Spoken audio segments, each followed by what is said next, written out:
You're listening to the Record Store Podcast. I'm your host, John Champion. I love talking to all kinds of people about all kinds of music, travel, and life experiences. I love a good conversation. And some of the best conversations I've ever had, I've had an old school vinyl Record Store.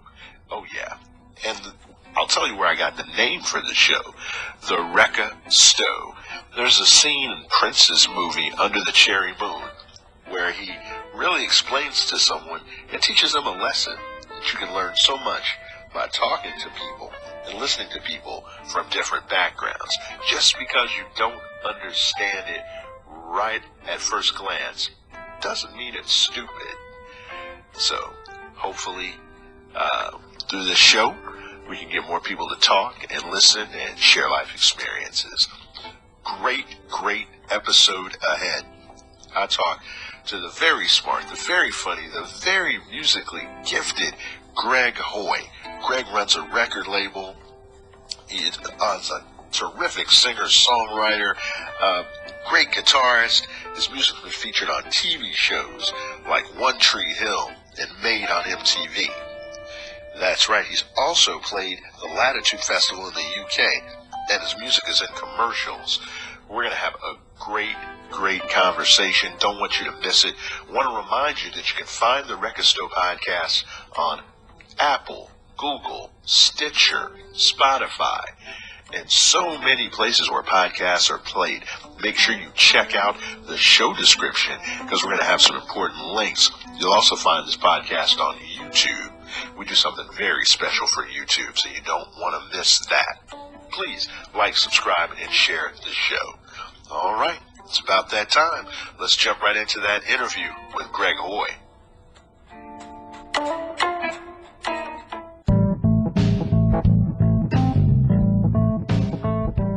You're listening to the Record Store Podcast, and I have the coolest guest. Man, I am really excited to talk to this young man. I get really excited when I stumble upon new music, and man, I mean, it's great.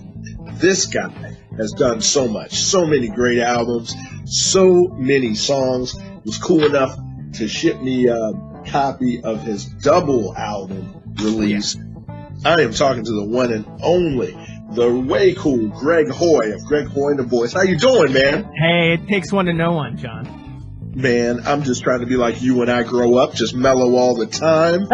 Man. How's the weather on the West Coast? Oh, you know, we're dealing with some crazy fires. And it's not the fire, it's the air quality is really bad. So we're like kind of, you add quarantine plus bad air, and you're sitting inside just being like, I hope John Champion calls me and wants to let me be on his podcast, because I ain't got a whole lot going on. I understand, man. Stay safe. It's some crazy times, man. But listen, I'm loving the music, man. You're so creative. Thank you, man. I just get excited when I get new stuff to listen to, because I am locked down in this house, trying not to get sick.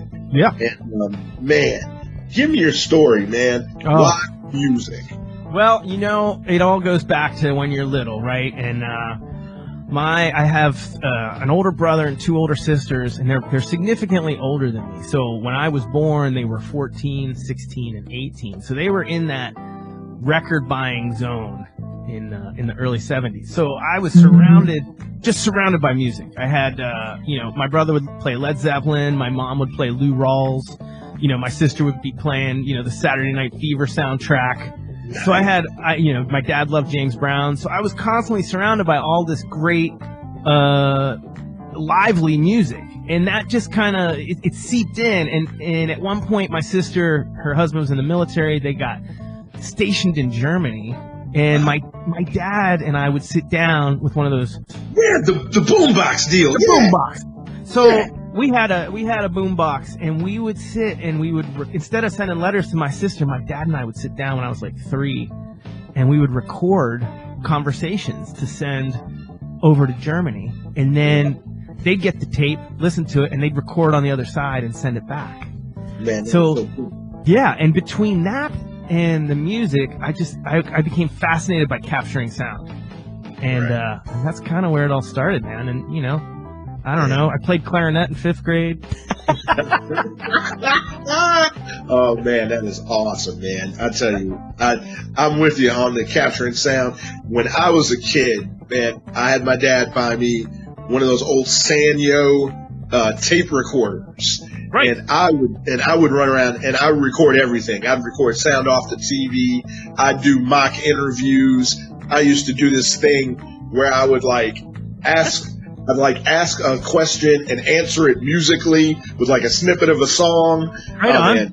So I dig it, man. I dig it. I've always really been into capturing sound and editing, and that's why I'm loving doing this podcast, man. Totally. Well, I think you know what it is you like, for me, I would sit there and we had a pretty big, those old 70 component speakers and stereo system, and I would sit there and I would just feel the bass. I'd be like little, and I would put headphones on, and the way it made me feel, that's what I wanted to do. I'm like, how do I make other people feel the way I feel right now? And I think that's just been, that's been my guiding, kind of my North Star.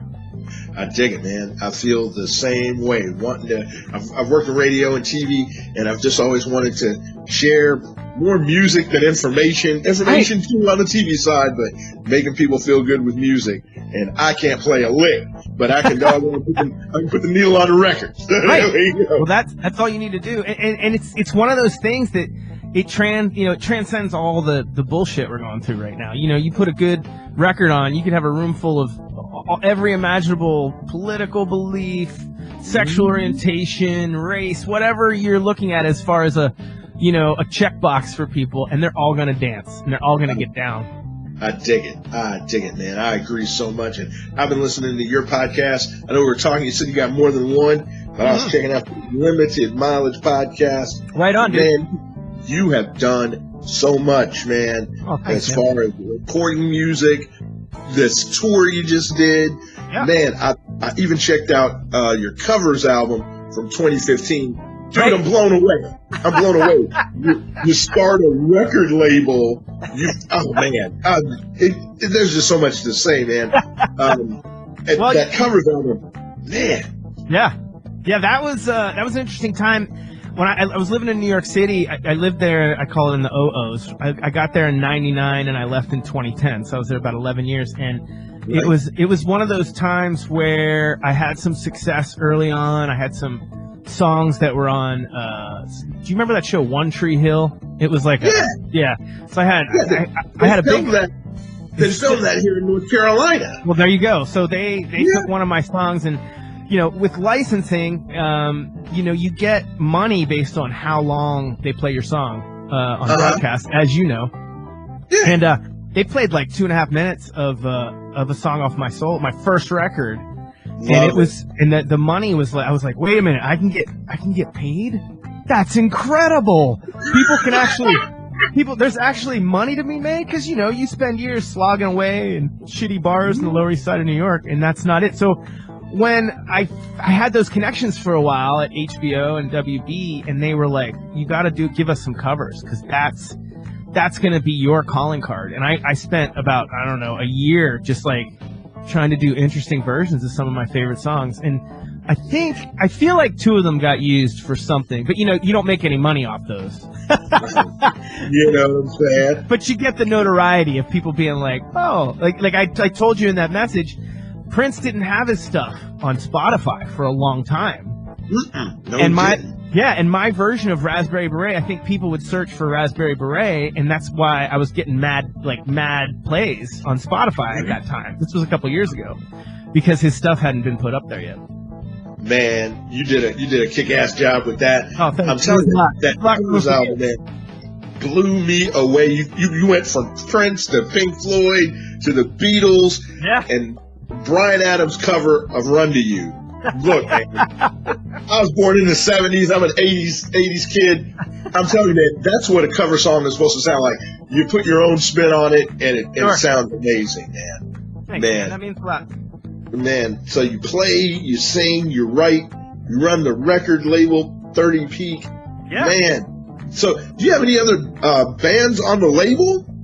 I do. It's funny because I've had a lot of friends that I've worked with. So on some level, some of the stuff I'm a part of, either I'm mastering it or I'm doing the artwork. On a couple of the records, it's like me and a couple other people.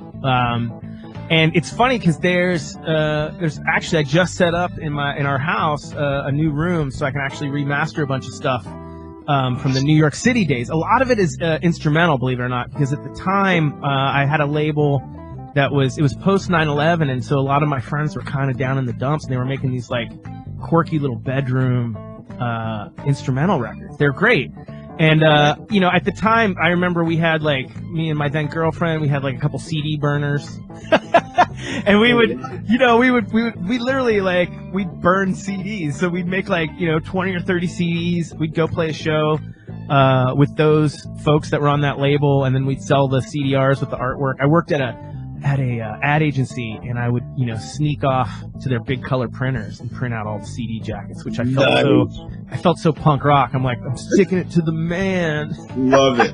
Yeah. And then we'd sit there in my Brooklyn apartment with a X-Acto knife and a cutting board and, cut the shit up and put the CDs together physically. It was very therapeutic and fun, especially during that time period. Damn, it feels good to be a gangster. I hear you, man. I love it. Isn't that funny to think about? CDRs. Remember when we were burning CDRs? Oh, yeah. Hell yeah. Get back, Napster. Here we go. Exactly. Oh, my gosh, man. Mixed CDs. That's what I'm talking about, man. I'm going to get into it. I'm going to get into that as well, man. Now, you guys took off in a Gulfstream, did a nationwide tour. Yeah. Tell me about that. So my wife and I went on our honeymoon a couple years ago, and I'm a road junkie. I've always been a road junkie. My dad didn't fly, so we used to drive all over the place. And I said to her, I'm like, what would you think about, getting an RV and just like spending a year and going cross country? And I'll bring my solo like little kit. I got a little kick drum that my friend made for me out near you, actually. One man drum company. He takes these old suitcases and turns them into kick drums. And then I'll meet up with the band. I have bands everywhere, so I'll book a show in Minneapolis. My drummer friend that's in Minneapolis will be in my band for that show. I'll book a show in Phoenix, and I'll have the band come down from San Francisco. So basically, I spent a year with my wife and our 2 dogs, and we went all over, did like 38 states. I ended up playing like 30, 40 shows. A lot of those shows were like, I knew we'd be in Sheridan, Wyoming. I'd reach out to my network. Does anyone know any bar owners or brewery owners or bookstore owners in Sheridan? Yes. Here, email this guy. Boom, email him. Can I come? I'm coming through. Sure, you can play for 2 hours on Friday, blah, blah, blah. And I just did that all over the country. And it was awesome, man, because it wasn't it didn't have that it was a balance of that and the band stuff, but the stuff I did where it was just me, it was so loose, and you just basically were interacting with people. I know we had talked about, stand-up comedy, and there's an element of that, when it's just you and your guitar. You're not just there, for me, I'm not just there to sing songs. I'm there to let's create a story together. You, me, and whoever else is in the audience. And so it was a lot of, there was a lot of that, and that was just so fulfilling, man, especially with what we're going through right now. I'm just glad we did that all of last year. Oh, definitely, man. Definitely. Man, in your major weight, did you get to North Carolina on that tour? Well, what happened was, in November, my wife got pregnant. Oh. And so we flew back here. We flew back here to California, and I booked 6 shows around here, around the Northern California area, and then we flew back, and we just kind of booked it through, just she and I. So I didn't do any more shows. We just spent 6 weeks, and we finished the tour.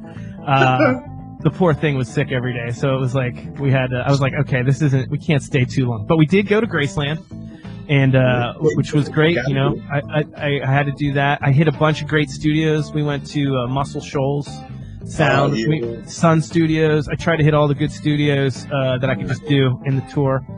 But yeah, man, I mean, it's travel, and that's, I think, what I'm scared about for people, because travel is what opens minds and encourages dialogue, and it makes us realize what we have in common versus what we have against each other. Oh yeah, man, this COVID and everything, it just sucks, man. I miss traveling. I miss live shows, man. Yep. I tell you, man. Yep. Now, with this lockdown situation and scenario, are you able to get a band together and play, or are you just kind of taking it careful? Yeah, we had studio time booked in March. We had a week, and then that got pushed to April, and then that got pushed to whenever we're allowed. So in June, we finally, my good friend's the engineer here, Jacob, and then my drummer, Jason, here, and my new friend, Ian, who's a bass player, we snuck in to the studio Tiny Telephone that I've done a lot of stuff at up here in the last, 10 years. And we just, we were careful. And we checked each other's temperatures. We had that little gun going. And the thing that's so interesting is you're already social distancing in a recording studio. If you're in a big recording studio, as you know, there's plenty of room. The engineer's behind the glass. I was in a room with just my guitar amp and my vocal mic, and we recorded mostly live. I think the thing that was hugely different for me, John, was I sat down and wrote all the songs the week before, and I'd never done that before. Like, I'd done a few times where I booked the session and maybe I had loose ideas. But because of everything that's been going on, I'm like, I need to like drain my brain and see what I can write. And honestly, what came out was super, super interesting. It wasn't anything I thought. There was a lot of, I think for me, socially aware lyrics happening, and even like a little more mid-tempo, slowed down stuff. So I'm excited. That's going to start coming out. We're going to start doing those singles next month. I think September 15th is the first video, and then that's just going to be the rest of the year. And of course, you'll be getting a copy of the vinyl when I get those back. Thank you so much, man. Of course. Don't you love smelling it when you first pull it out? Gosh, man, you have no idea. I mean, I'm like a little kid. I'm like, I get this big package in the mail. I open it up. It's this beautiful gatefold with lyrics. I'm like, oh, man, because I'm used to those old Parliament Funkadelic albums with, oh, man, this is great, man. This is as good as a book to me, man. Yeah. This is great. This is great. Well, man. I always joke you can't do your weed off an MP3. Hell no. And if they find a way, exactly. But hell no, I need that album cover, baby. Exactly. Man. And tell me, man, listen, all your stuff is so melodic. Like this double album, man, you got 22 songs. Man, and I mean, it's just, to me, it's just so hard to listen to. I hate to sound like the old man in the yard screaming at young people. Yeah. Just nothing, everything sounds the same to me now, man. And when I find music like yours that's so melodic, I really dig it, man. That I can understand the lyrics. There's chord changes. Yeah. It's beautiful, man. It's beautiful. So I thank you, and I hope you keep going with it. Now, you know what I'm saying? So during the pandemic, in your life in the tech world, right? Now, so do you have more downtime to devote to the music? Right. It's a great question. I think there's, I think it's like anyone that's going through this time. You gotta sort of, for me, I'll talk for me because everyone's different, but I think you gotta sort of, for me, I slice up my days in a way that makes me feel productive. So there's gonna be a certain amount of hours that I'm gonna spend on my craft. And that doesn't necessarily mean writing a song. In fact, most of the time it's not. For example, I've been slowly sound reinforcing this room that I'm sitting in talking to you right now. That's huge for me. So sometimes a day is just an hour with moving some paneling around, listening to some Queen or some crazy, something with great bass, like The Chronic by Dr. Dre, or I listen to a bunch of stuff. So that to me counts towards the art time.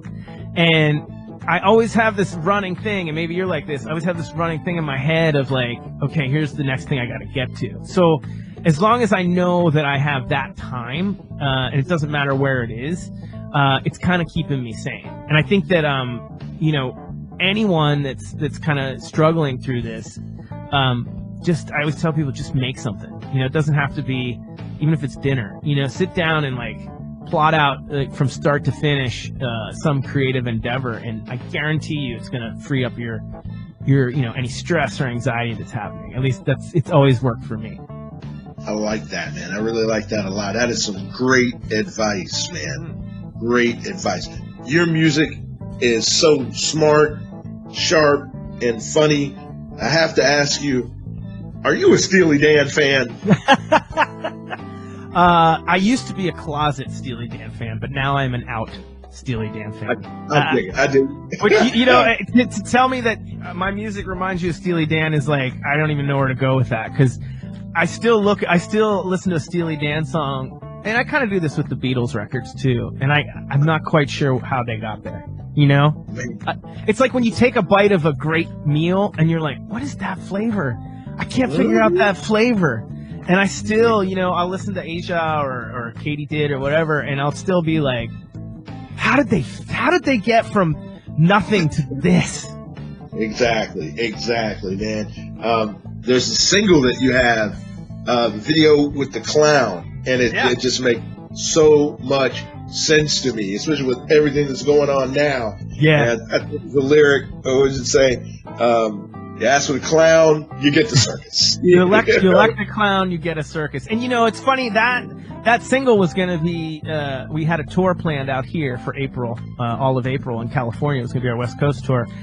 And then I was hesitant to put that song out with that video because I just didn't want. I'm not a super political person. I think people should believe what they want, but at the same time, we're getting to a point where it's too much comedy for me. We gotta cut back on the comedy and dial up some of the the seriousness right now with everything going on. So that single's been crazy, man. It's like we're at like 10,000 YouTubes in a month. Like almost 30,000 spins on Spotify. So it's struck some sort of nerve, and it's way riffier than, as you know, the stuff that's on that double record I sent you. So, man, it kicks ass, man. It kicks ass.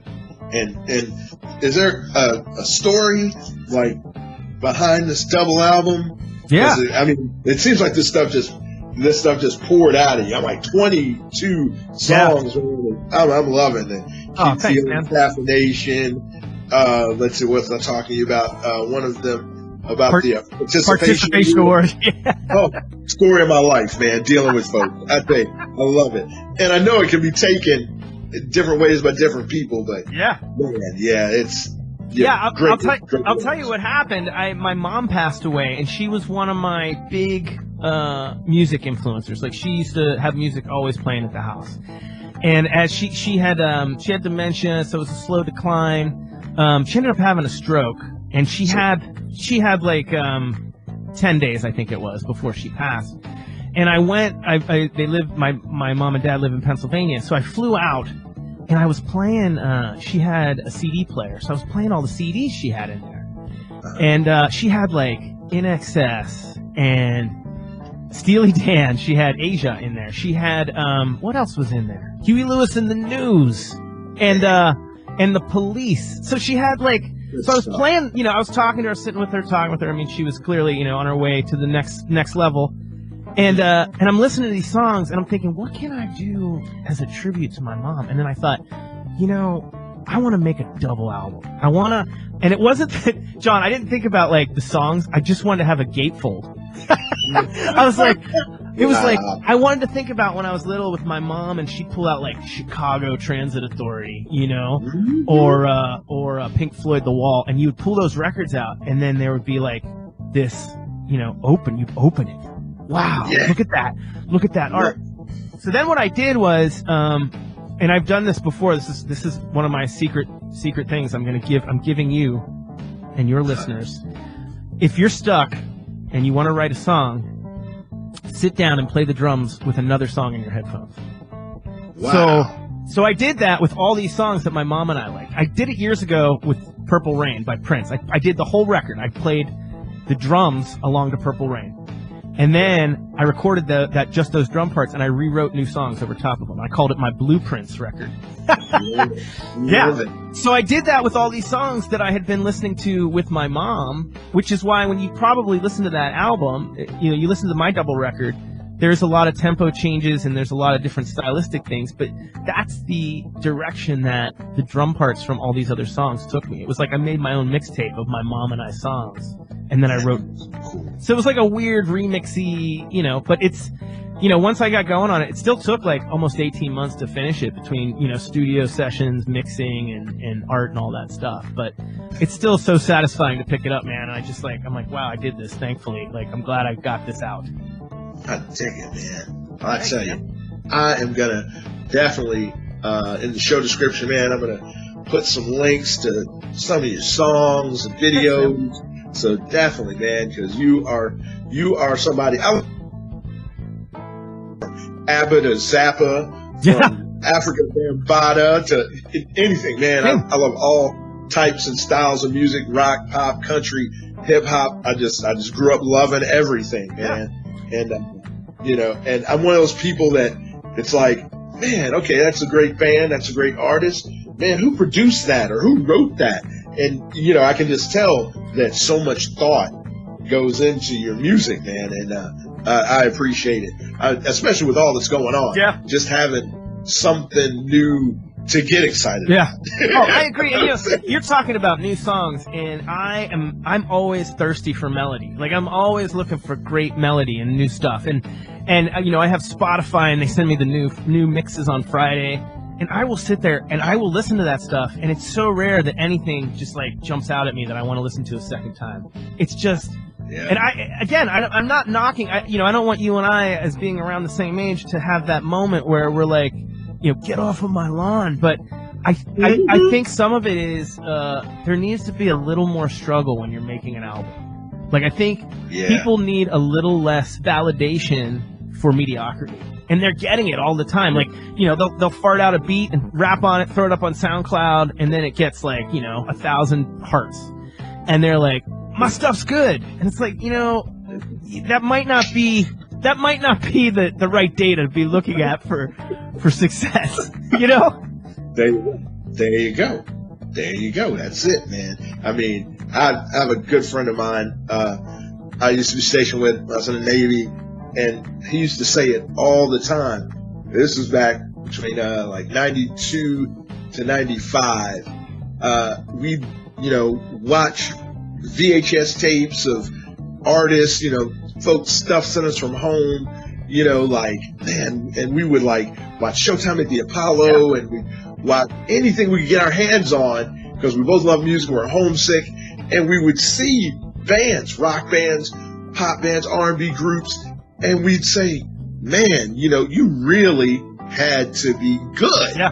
You know, you couldn't just be okay. You had to, in many cases, you had to sing, dance. You know what I'm saying? I mean, play the instrument, all at the same time. Yeah. You know, and I mean, now it's just like I said. I mean, I see so many people getting credit. It's like I read about an artist, and you know, or they get, you know, some great award, and I go listen to them.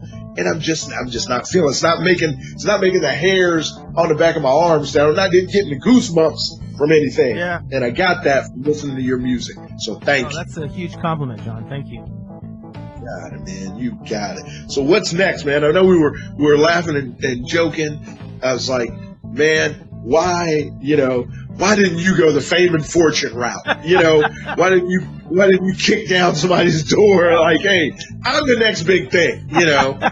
I don't know. I feel more successful now than I ever have, and I don't feel, I've never felt that, like, I probably in the 90s. Like, if I think about, like, when I was, like, in my early 20s in Nirvana and they were signing bands, and I was actually, ironically, a music writer during that time period. So I was interviewing a lot of those bands that were trying to be the next Nirvana.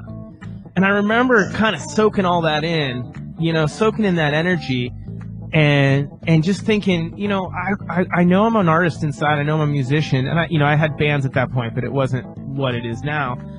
And I was like, I think the key to my happiness in doing this isn't going to be chasing after some golden ticket, you know. I think it's like anything else. I think I wanted to just do it on my own terms and do it in my own way, in my own time.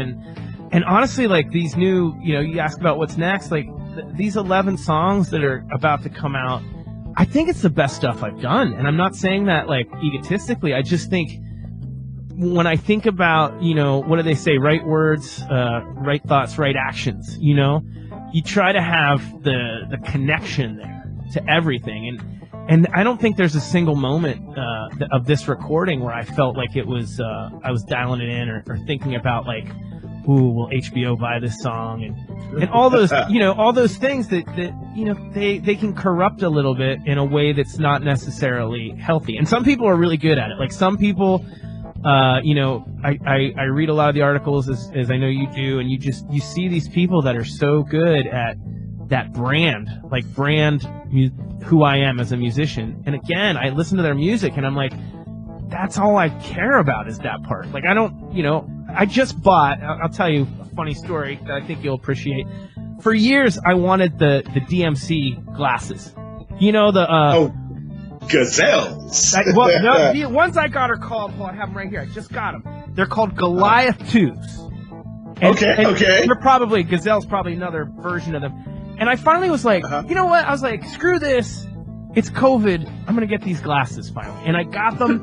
and honestly, John, I got them yesterday. I can't take them off. I finally just pulled the trigger on them. And it's amazing how they it was like it was like a shot of espresso for me. I'm like, oh, cool. Like I can try these on and try out who I am in these glasses. And I think the bottom line for me is I always want to feel inspired to try something new, even if it's another version of basically me.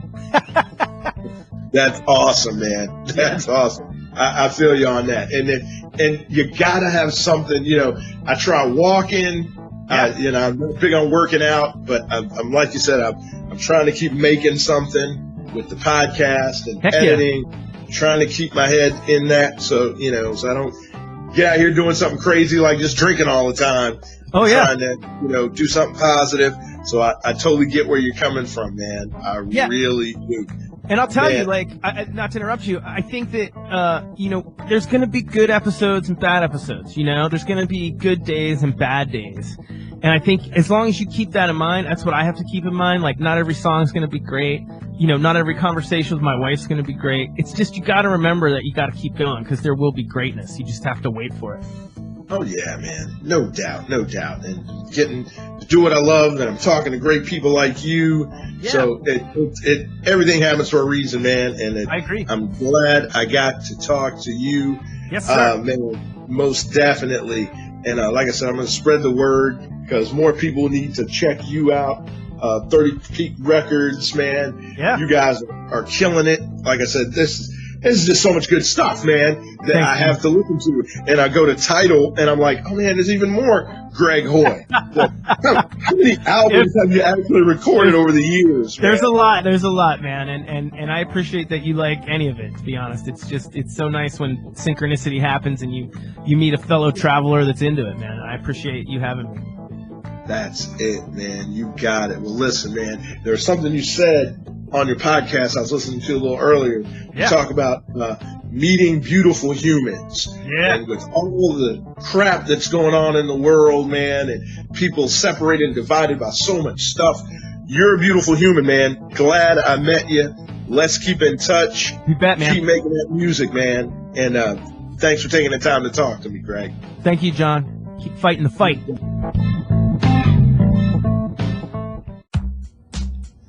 And that's going to do it for this episode of the Rekka Stowe Podcast. I want to thank you so much for listening. Special thanks to our guest, Greg Hoy, for stopping by to hang out. Really enjoyed talking to you today in the Rekka Stowe.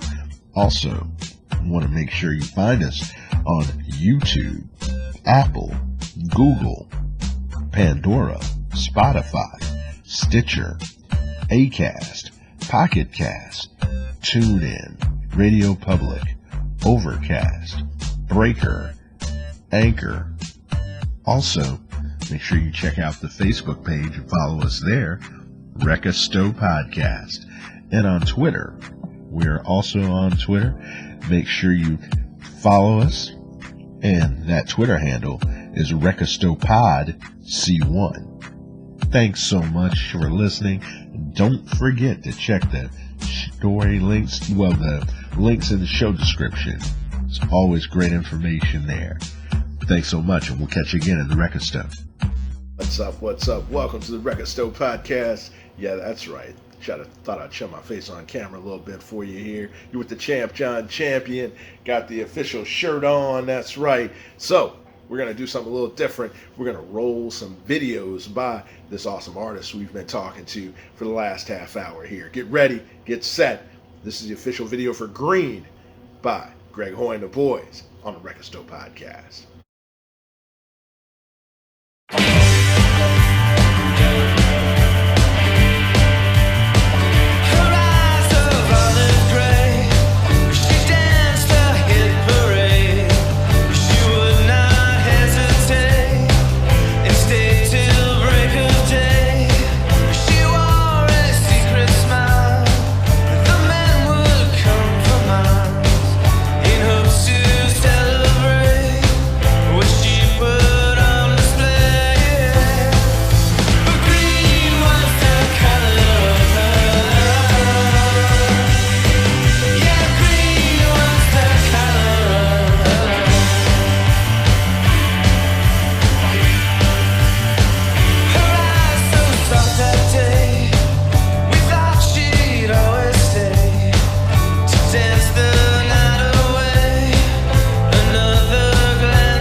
You're back on the Record Store Podcast. That was a great song. Got another great one from Greg Hoy and the Boys. This one is called Brilliant Jerk. I'm going to do my Dick Clark moment here. It's on this beautiful, incredible double album. That's right. Check out the cut. Official video, Brilliant Jerk, right here on the Record Store Podcast.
And we're back on the Record Store Podcast. That was a great song. We got another one. This one I really love. Like the title, Keep Feeling Caffeination. All right, we are back. Still with that double album. And check it out. Gatefold, baby. Good stuff. Lyrics. Reminds me of checking out those old Parliament albums. Check this one out. Another one by Greg Ho and the Boys. Right here on the Record Store Podcast.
And we're back on the Record Store Podcast.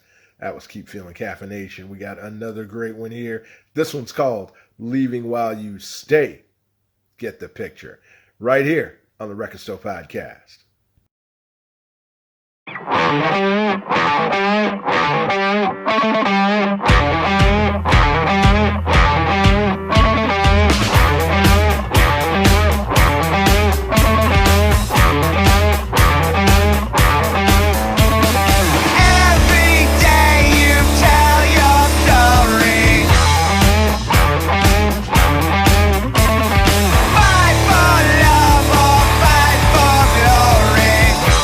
you say?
that's going to do it for this episode of the Wreck and Stow Podcast. Thanks so much for watching and listening.